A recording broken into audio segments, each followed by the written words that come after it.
মন ছুঁয়ে যাওয়া একটি চিঠি। চিঠি লিখেছে 5 বছরের ঐতিহ্য। চিঠিটা লেখা হয়েছে মমতা দিদুনকে। ঐতিহ্যের মা স্বাগতা পাইন একজন সরকারি প্রাথমিক বিদ্যালয়ের শিক্ষিকা। বাড়ি যদিও বাঁকুড়ায়, কিন্তু স্বাগতা পাইনের পোস্টিং উত্তর দিনাজপুরে। বাড়িতে স্বামী শ্বশুরের দেখভালে থাকে তাঁর 5 বছরের ছেলে। বারবার আবেদন জানিয়েছেন মুখ্যমন্ত্রীর দফতরে, কাজ হয়নি। এবার মাকে কাছে আনতে মুখ্যমন্ত্রীকে চিঠি লিখল 5 বছরের ঐতিহ্য। চিঠিটা প্রাথমিকভাবে দেখলে বুকের বাঁদিকটা ফাঁকা হয়ে যেতে বাধ্য।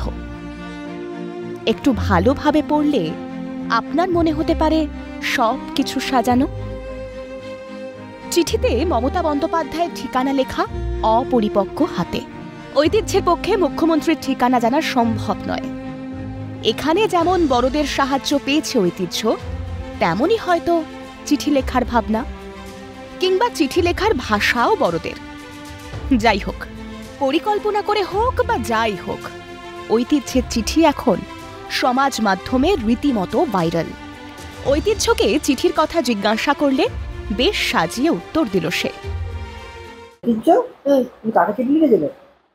মমতা দিদুনকে। কেন? কেন? তাদের মা কাছে চলে আসুক। কেন? আপনাদের হাতে কষ্ট হয়? হ্যাঁ। কেন মমতা দিদুনকে কাছে চিঠি লিখলে? কেন লিখলাম? মা বলেছিল যে একমাত্র মমতা দিদুনে এই মাকে কাছে আনতে পারবে। এখন কার কাছে থাকো? দাদু আর বাবার কাছে। কষ্ট হয় মাকে কাছে থাকতে? মা কাছে চলে আসে তখন কি লিখবে? আরো লিখবো যে যে যে থ্যাংক ইউ মমতা দিদুন, আর কিছু না। এই যে মা কাছে থাকে না, দাদুর কাছে বাবার কাছে থাকো, আসলটা লিখো ধন্যবাদ মমতা দিদুন। আবার ধন্যবাদ মমতা দিদুন লিখবে?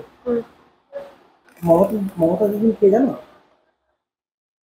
কে? মায়ের মুখ্যমন্ত্রী। মায়ের মুখ্যমন্ত্রী। ঐতিহ্যের মা রীতিমতো অবাক। কিভাবে ঐতিহ্য মমতা বন্দ্যোপাধ্যায়ের ঠিকানা জানলো? কিভাবে এত পরিপক্ক ভাবনা ঐতিহ্যর মাথায় এলো? ঠিক বুঝে উঠতে পারছেন না স্বাগতা।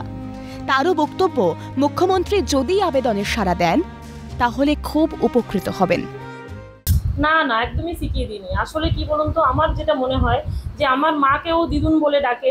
এবার ও দেখে যে মায়ের সব কিছু সুবিধা অসুবিধাতে দিদুন পাশে আছে, তার মানে নিশ্চয়ই দিদুন বলা মানে উনিও হয়তো আরেকজন দিদুন, যিনি হয়তো আমার মায়ের পাশে থাকবেন। খুবই অবাক করেছে। আমরা ভাবতেই পারিনি যে কোথা থেকে ওর মাথায় আসলো বা কিছু। আমরা চিঠি লিখি প্রতিনিয়ত আমাদের প্রবলেম জানিয়ে। মুখ্যমন্ত্রীর দপ্তরেও আমরা অনেকবার 2021 সালে যারা পোস্টিং পেয়েছি দূরের জেলাতে, প্রায় 6000 জন শিক্ষক শিক্ষিকা, আমরা বাড়ি থেকে প্রায় 400 থেকে 600 কিলোমিটার দূরে পোস্টিং পেয়েছি। তারা আমরা কিন্তু প্রতিনিয়ত চিঠি লিখেই চলেছি মুখ্যমন্ত্রীর কাছে, শিক্ষামন্ত্রীর কাছে। তাতে করে ও দেখে যে মা লেখে চিঠি, তো ও হয়তো ভেবেছে যে তাহলে আমিও লিখি, যদি তাহলে কিছু হয়, ছোট শিশু মনে। মমতা দিদুনি একমাত্র পারেন তার মাকে কাছে এনে দিতে। একটি বছর 5-এর ছেলের মাকে ছেড়ে থাকা সত্যই কষ্টকর। মানবিক মুখ্যমন্ত্রী নিশ্চয়ই বিষয়টি ভেবে দেখবেন। তার চিঠি লেখার ভাবনা যারই হোক না কেন। স্বরূপ রায়ের রিপোর্ট, ক্যালকাটা টেলিভিশন নেটওয়ার্ক।